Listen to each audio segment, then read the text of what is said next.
자, 오늘 우리가 요한계시록 3장에 있는 7교회 중에 이 라오디아 교회에 대한 말씀을 우리가 같이 보았습니다. 이 소아시아의 7교회 가운데 6교회에 비해서 이 라오디아 교회는 독자적 성격을 가진 그러한 교회였다, 이렇게 볼 수가 있습니다.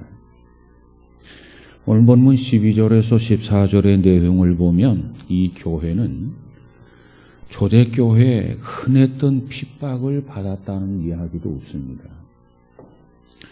뿐만 아니라 교회 안에 어떤 분쟁이 있었던 것도 아닙니다. 그리고 뿐만 아니라 어떤 이단에 대한 소동이 일어난 교회도 아닙니다. 그리고 특별히 도덕적 타락이 있었다는 이야기도 본문에는 기록되어 있지 않습니다. 그리고 이 교회는 부자 교회였습니다.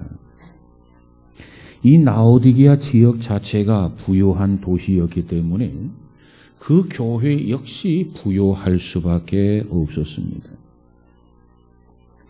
이 도시는 당시의 소아시아 경제의 중심지로서 은행이 벌써 이곳에 세워져 있었습니다. 그리고 이곳에는 방직 공장이 있어서 수많은 의류를 생산해내는 그러한 곳이었습니다. 특별히 이 라오디게아 교회에 산 양모는 유명했다고 합니다. 그런가 하면 이 도시에는 의학의 중심지이기도 했습니다. 의학. 특별히 그 중에서도 이민국과 눈과 귀에 대한 이 전문의가 있었고, 특별히 특효약이 발달이 되어져서 다른 도시에서도 치료하기 위해서 이곳을 많은 사람들이 찾았던 그런 도시였습니다.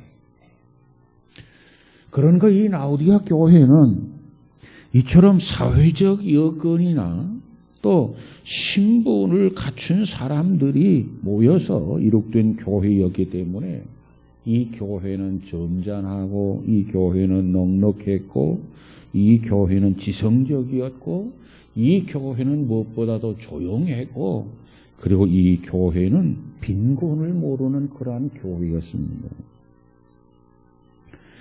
그러나 성서학자 바클레이는 이 교회를 이렇게 지적을 하게 됩니다. 라오디게아 교회는 좋은 점으로 칭찬은 단 한 가지도 해줄 수 없는 그러한 교회였다. 그래서 많은 주경학자들이 말하기를 이 교회를 뭐라고 칭하느냐, 이 교회를 가리켜서 현대교회의 그림자다, 이렇게 이야기합니다. 현대교회의 그림자.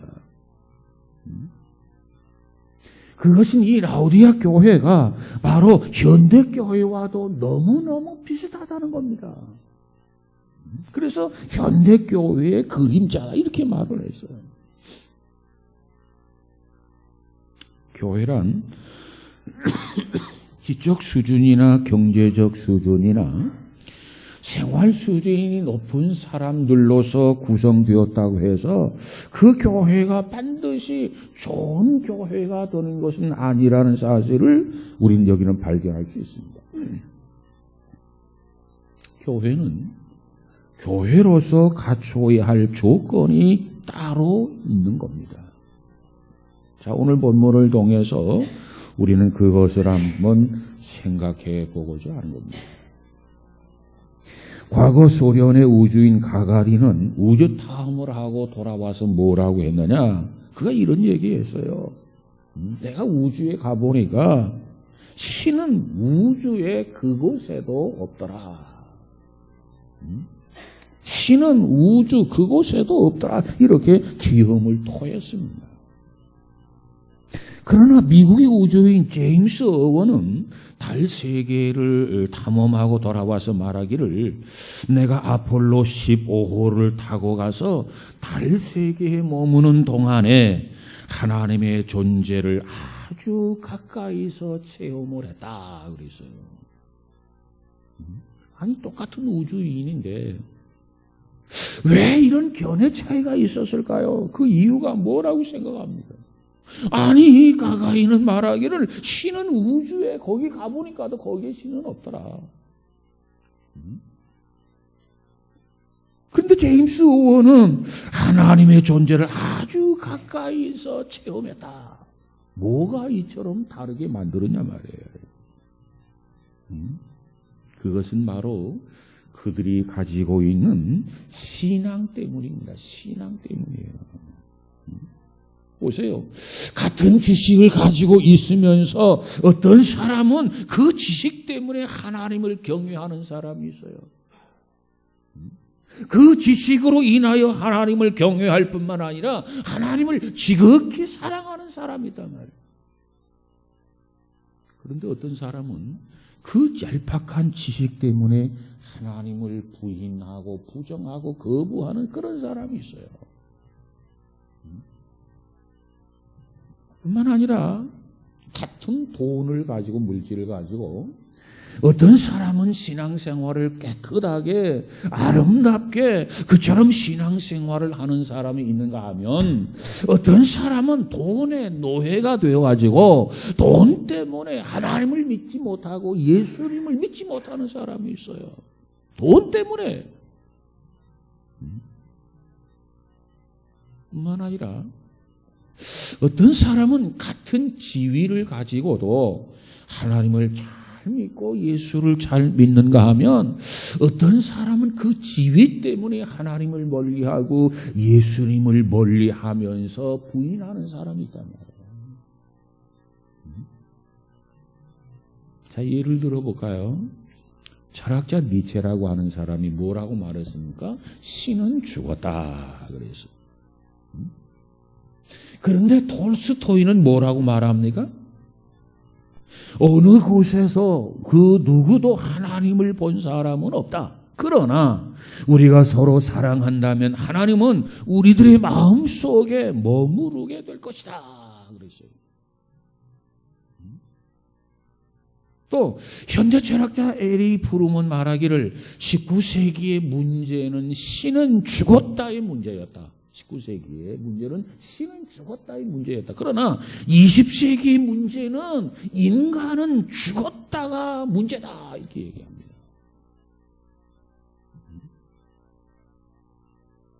오늘 본문의 라우디아 교회를 보세요.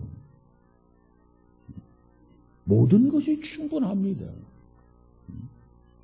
훌륭히 외적인 조건을 다 구비한 교회였어요. 그런데 그들이 그 모든 조건을 잘 신앙적으로 활용을 해야 되는데 그러지 못했어요. 오히려 신앙을 사멸시키는 조건으로 활용을 했다는 거예요. 이게 문제예요. 여러분, 오늘 우리들이 누리고 있는 여건들, 생활의 조건들, 그것들은 결코 악하거나 결코 나쁜 것들이 아니라는 사실입니다. 다만 그것을 어떻게 활용하느냐가 문제인 거예요. 예를 들어 본다면 보세요. 좁은 집에 사는 것보다 넓은 집에 사는 것이 나쁘다 말할 수 있습니까? 아니에요. 보세요. 걸어 다니는 것보다 차를 타고 다니는 것은 악하다. 그렇습니까? 아니에요. 우리가 버스를 타고 다니는 것보다도 승용차를 타고 다니는 것은 신앙에 해롭다. 그렇습니까? 그거 아니에요. 한 달 수입이 200만 원의 것보다도 2천만 원이 되는 것은 죄가 된다? 그런 이론은 있을 수가 없어요. 아니 2천만 원이 아니라 2억을 벌면 어때요? 그런 논리는 있을 수 없단 말이에요. 그러나 우리에게 주어지는 좋은 환경, 좋은 생활의 조건을 잘못 사용하거나 잘못 관리한다면 그것은 악이 될 수도 있고 악 이상이 될 수도 있다는 겁니다.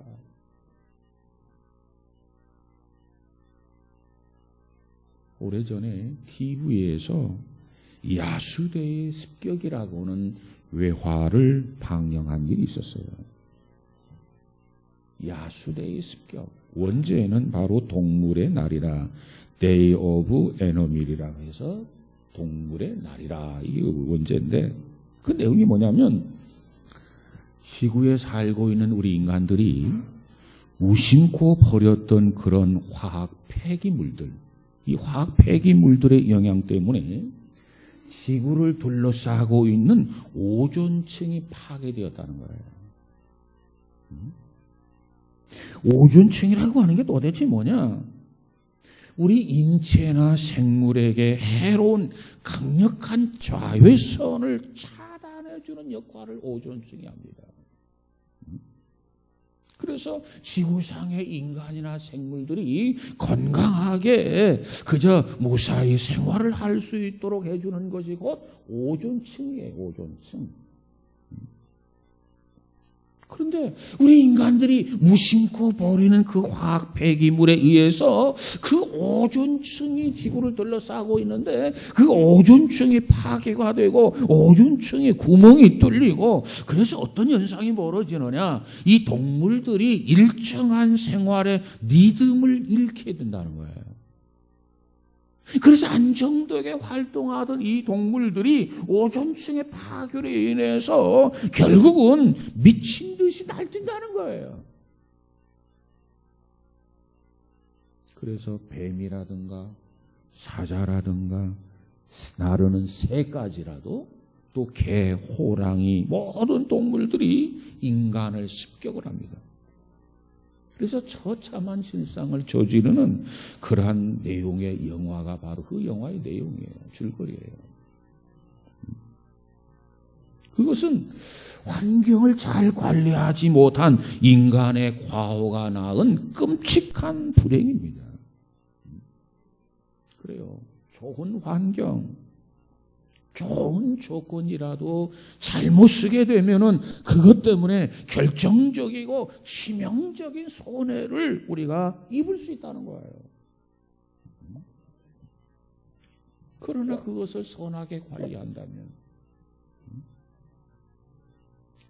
그러나 그것을 선하게 우리가 사용한다면, 그것 때문에 우리가 행복하게, 그것 때문에 우리가 번영하면서 살 수 있다는 거예요.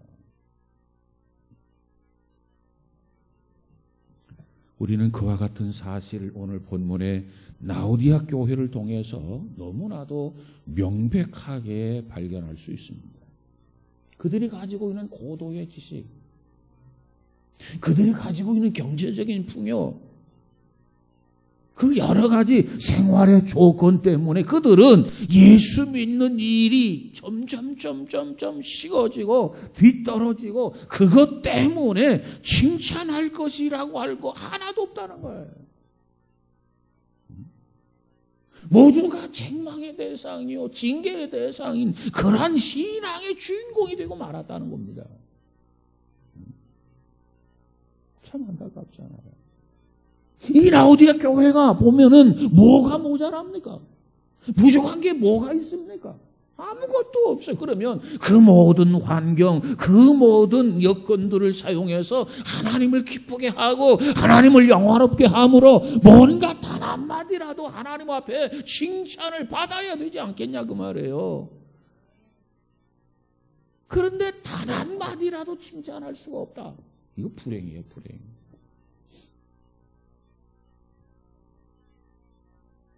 어느 목사님이 미국에 다녀와서 전해준 이야기가 있어요. 잘 들어보세요. 미국의 홉킨스 교회에 출석하는 박모라고 하는 외과 의사가 있었습니다. 그의 부인도 소아과 의사였습니다. 그들은 부부가 의사였고 열심히 일을 해서 큰 돈을 벌었습니다. 집도 여러 채를 사들였습니다. 그리고 별장도 샀습니다. 이 부부가 의사로서 열심히 해서 돈을 벌어 땅도 수십 에이커를 사들였습니다. 그래서 한인뿐만 아니라 미국인들도 부러워하는 부자가 되었습니다. 그러자 그의 믿음은 점점 식어지고 뒤떨어졌습니다. 그러다가 결국은 교회 출석이 뜸해지기를 시작했습니다. 그에게는 아들 형제가 있었는데 장남은 대학원에 다녔고 차남은 의예과에 다니고 있었습니다. 목사님이 어느 날 신방을 갔습니다. 그리고 교회에 열심히 나오셔야지요 권면했습니다. 그랬더니 그 박모 장로님, 그 박모 의사라는 그분이 이런 얘기를 합니다. 나에게 아무런 문제가 없는데 왜 교회에 나갑니까? 나에게 아무런 문제가 없는데 왜 교회에 나갑니까? 교회는 문제가 있어야만 나옵니까?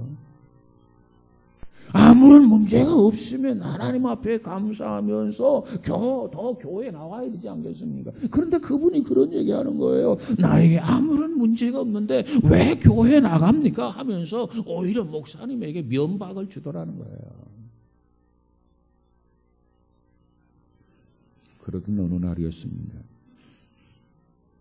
아들이 최고급 스포츠카를 사달라고 졸라대기를 시작합니다.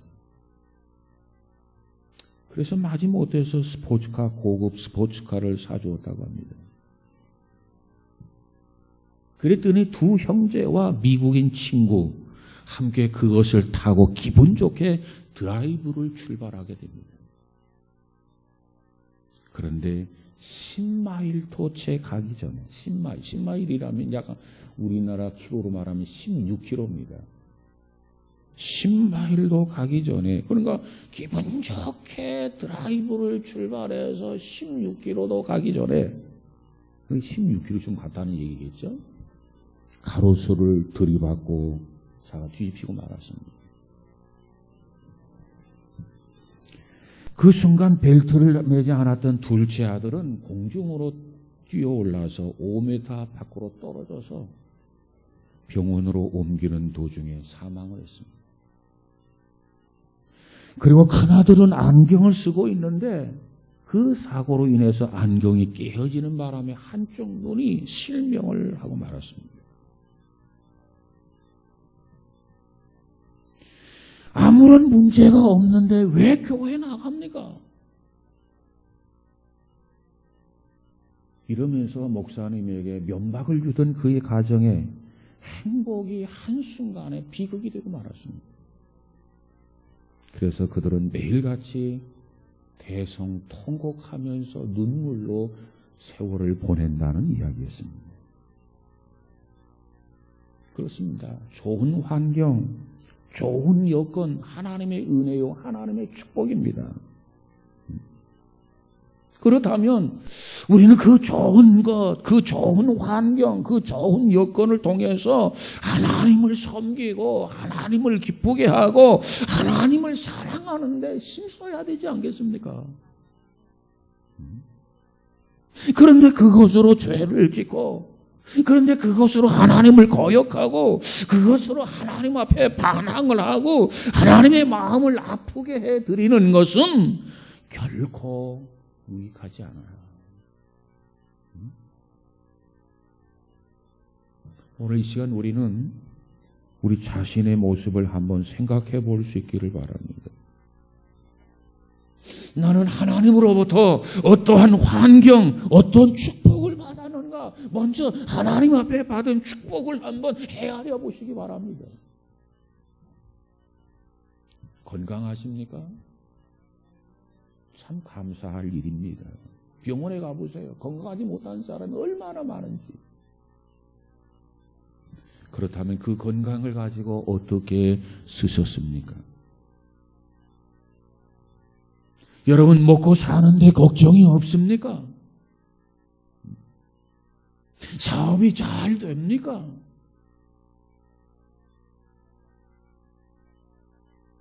돈을 좀 버셨습니까? 성공하셨습니까? 안정된 직장 생활을 합니까? 참 감사할 일입니다. 그렇다면 지금까지 그것들을 어떻게 사용을 하셨습니까?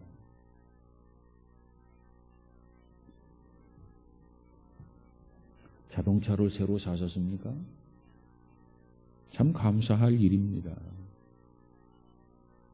그러면 그 자동차를 타고 전도하고 기도하는 일에, 교회에 나온 일에 횟수가 얼마나 됩니까? 자동차를 사기 전에는 교회 열심히 나왔는데 자동차를 사고 난 다음에 교회 횟수가 줄어들지는 않았습니까? 교회보다도 다른 곳에 다니는 횟수가 많지 않았습니까?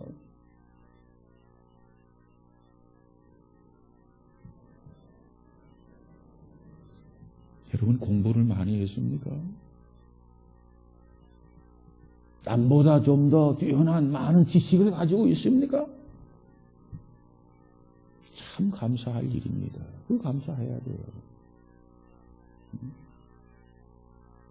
그렇다면 남보다 많이 공부한 그 지식을 가지고 여러분 무엇을 하셨습니까?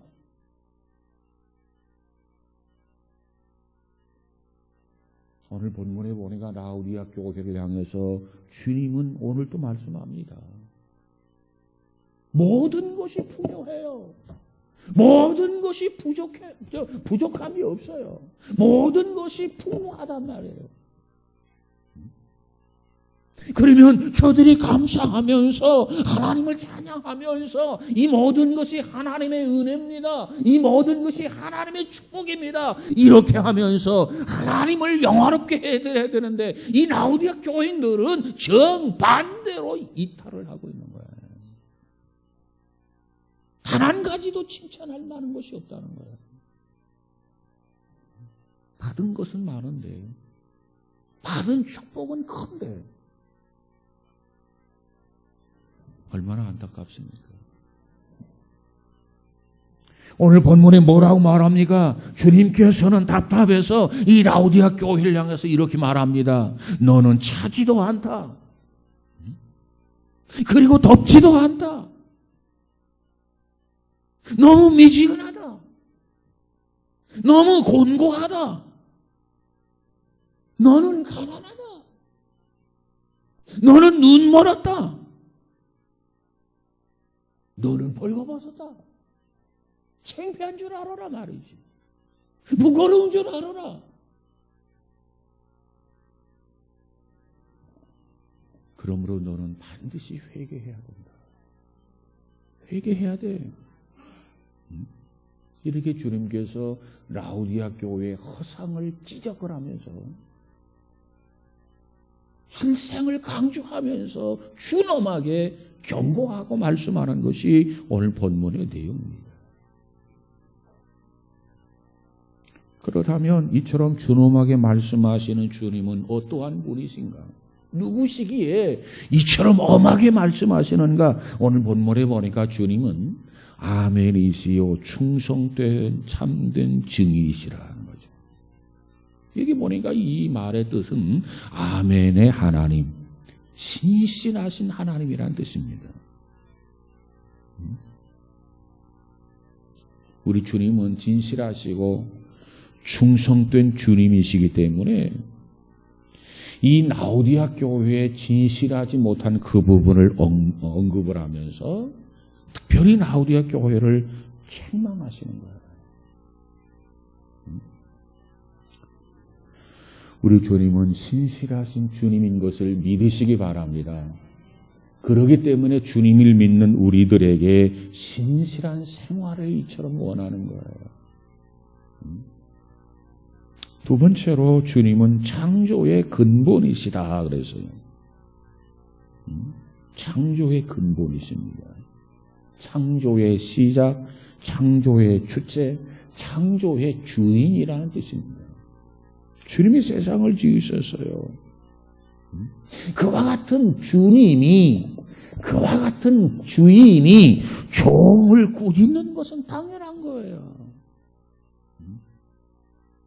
뭔가 원칙에서 탈선하고 이탈되었다면 당연히 꾸짖고 책망하는 것이 당연하다고 말해요. 창조주로서 피조물을 책망하는 거 지극한 일이고 당연한 일 아닙니까? 그래서 오늘 본문 19절에서 말하기를 뭐라고 말합니까? 물은 내가 사랑하는 자를 책망하여 징계하노니 그랬어요. 내가 너를 미워해서 책망하는 게 아니라 내가 너를 사랑하기 때문에 책망한다는 겁니다. 창조의 근본이신 하나님, 창조의 주인이신 그 하나님, 그 하나님이 우리에게 상을 주시기도 하고 우리에게 칭찬을 하기도 하고 우리에게 책망도 하기도 하고 우리를 징계할 능력도 있으신 하나님이라는 거예요. 여기서 책망한다, 징계한다는 말씀의 뜻은 기른다, 훈련한다라고 하는 뜻과 같은 말이에요. 책망하고 징계한다, 이것이 기른다, 훈련한다.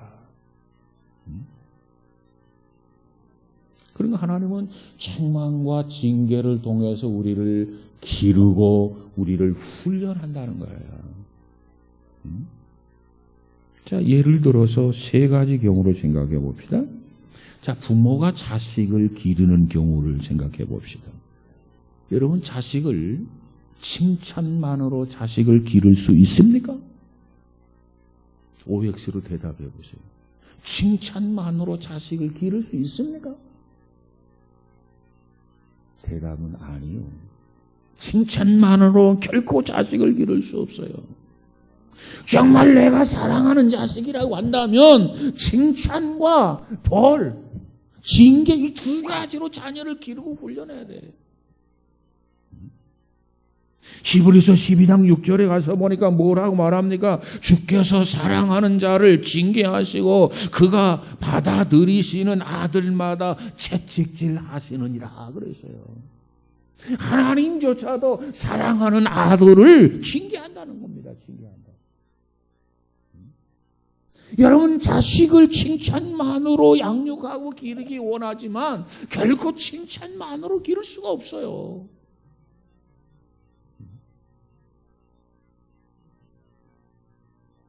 사랑하는 자식이라면 그가 잘못을 저지르고 그릇된 길을 간다고 한다면 결코 그것을 묵과할 수가 없어요. 바로 잡아줘야 돼. 물론 처음에는 말로, 그리고도 안 되면 어떻게 합니까? 강압적이라도, 징계해서라도 바로 잡아야 되지 않느냐 말이에요. 둘째, 선생이 제자들을 가르치는 때입니다. 옛날과 지금 교육 환경이 참 많이 바뀌어졌죠. 지금은 아이들 좀 때리면은 학교에 달려와서 부모들이 왜 내 아이를 때리느냐, 나도 때리지 않는데 하면서 심지어는 아이들 앞에서 선생님의 귓밤을 붙이는 그런 불상사가 많이 일어나죠. 그래서 교육 현장에서 교사들이 주눅이 들었다는 거예요. 교권이 서지를 않아요. 그것이 바른 교육이라고 생각합니다. 제가 자랄 때만 해도요, 때로는 선생님이 인정사정 없이 매를 들어서 때릴 때가 있었어요. 우리는 그냥 묵묵하게 잘못을 했기 때문에 매를 맞아야만 했고 눈물을 삼켜야만 했어요. 그러면서 선생님과 함께 울었던 기억도 새롭게 납니다. 여러분, 선생님들은 제자를 기를 때 여러분 칭찬만 가지고 기를 수 있습니까? 그건 아니라고 생각해요. 그건 불가능해요. 칭찬과 징계, 칭찬과 책망이 있어야 돼요. 여러분, 나무를 심어놓고 저절로 자라도록 놔둬보세요. 그 저절로 잘 자랍니까? 아니에요. 우리가 길을 가다가 좋은 정원서를 보면서 감탄하게 되죠. 야, 저 정원서 참 예쁘다. 참 보기 좋다. 그만큼 땀 흘리고 그만큼 수고하면서 공을 들여서 갖고 있기 때문에 많은 사람들이 탄성을 저지른 거 아니겠어요? 여러분, 부모가 자식을 기르는데 칭찬만으로 기를 수 없어. 선생님이 제자를 기르는데 칭찬만으로 기를 수 없어. 뿐만 아니라 군인이 훈련을 받을 때입니다. 군인이 훈련 받을 때. 군대에서 맞는 매는 기록도 족보도 없다. 그런 말이 있죠. 네. 맞으면서 훈련 받는 거예요. 맞으면서 군인이 되어가는 거예요.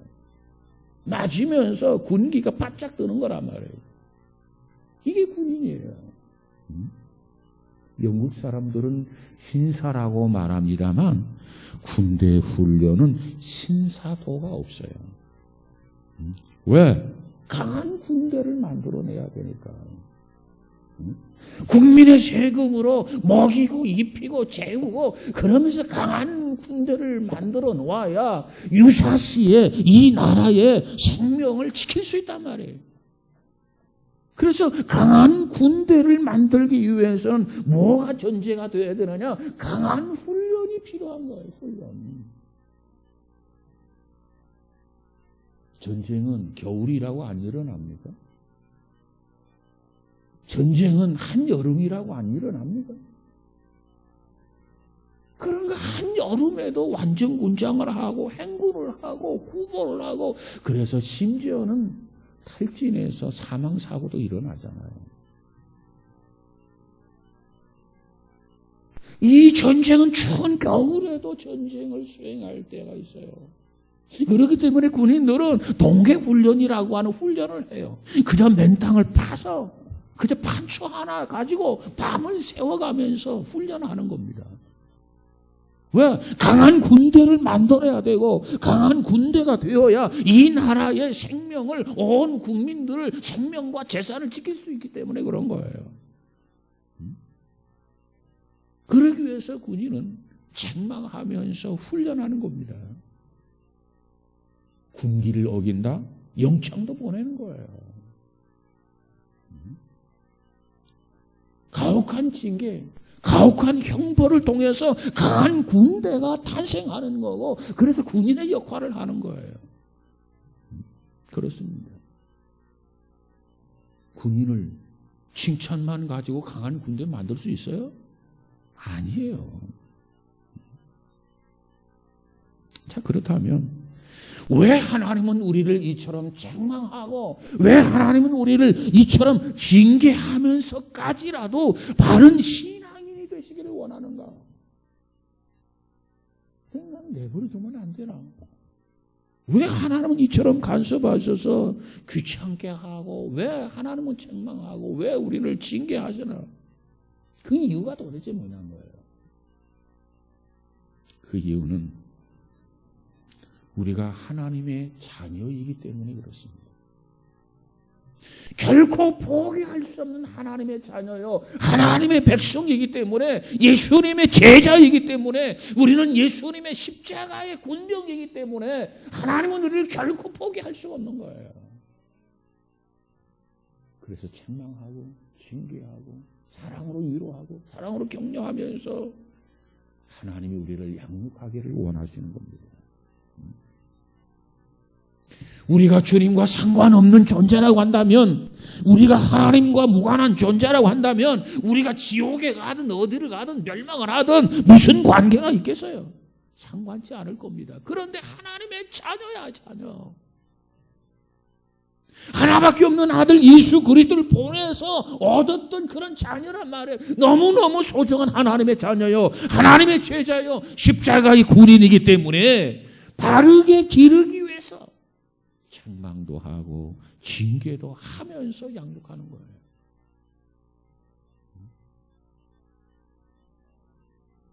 여러분, 이 시간 우리 모두 우리 자신들을 점검하면서 이 말씀을 마치려고 합니다.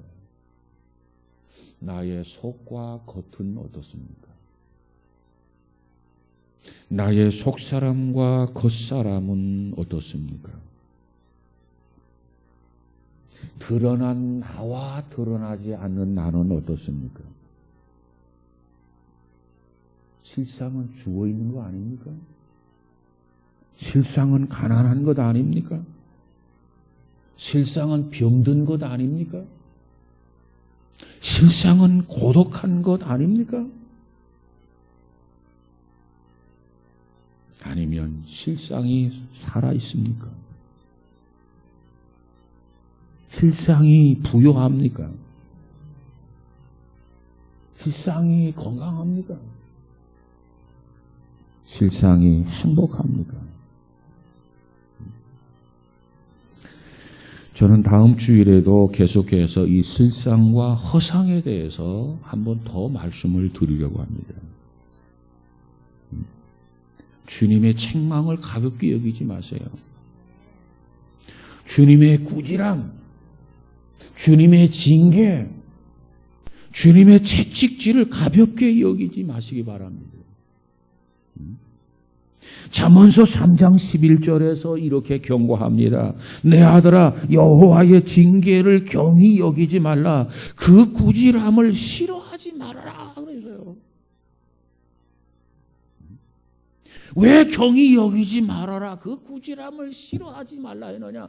경히 여기고 그 꾸지람을 싫어하게 되면, 말을 안 듣는다면, 순종하지 않는다면 망하는 거예요. 망하는 거예요. 뿐만 아니라 잠언서 3장 12절에 가서 보니까 이렇게 말합니다. 내가 여호와께서 그 사랑하는 자를 징계하시기를 마치 아비가 그 기뻐하는 아들을 징계함같이 하시느니라. 여러분이 정말 기뻐하는 아들을 징계하고 책망하는 것처럼 하나님께서 우리를 징계하고 책망한다는 거예요. 미워서가 아니라는 겁니다. 사랑하기 때문에. 오늘 시간 우리는 다시 한번 나는 이래봬도 하나님 앞에 사랑받은 존재야. 사랑받는 존재야. 사랑받기 위해서 태어난 존재야. 스스로 깨닫고 하나님 앞에 감사할 수 있기를 주의 이름으로 축복합니다. 그래서 책망을 들으면서 고칠 것은 고쳐야 돼요. 우리는 책망을 들으면서 뉘우칠 것은 뉘우쳐야 돼요. 우리는 책망을 들으면서 끊어야 될 것은 끊어야 돼요. 우리는 책망을 들으면서 바로 잡을 것은 바로 잡아야 돼요. 우리는 책망을 들으면서 바로 세워야 될 것은 똑바로 세워야 됩니다. 그래야 열매 맺을 수 있어요. 그래야 하나님을 기쁘게 해드릴 수 있어요. 그래야 하나님을 영화롭게 할 수 있어요. 사랑하는 여러분, 우리 모두의 자신의 실상을 한번 보시기 바랍니다. 허상에 물들어 있는 건 아닌가? 자신을 한번 되돌아보면서 이제라도 말씀 앞에 책망을 받고 바로 믿고 바로 살아갈 수 있는 저와 여러분, 우리 모두가 다 되어지기를 주님의 이름으로 축복합니다. 기도합시다. 거룩하신 아버지 감사합니다.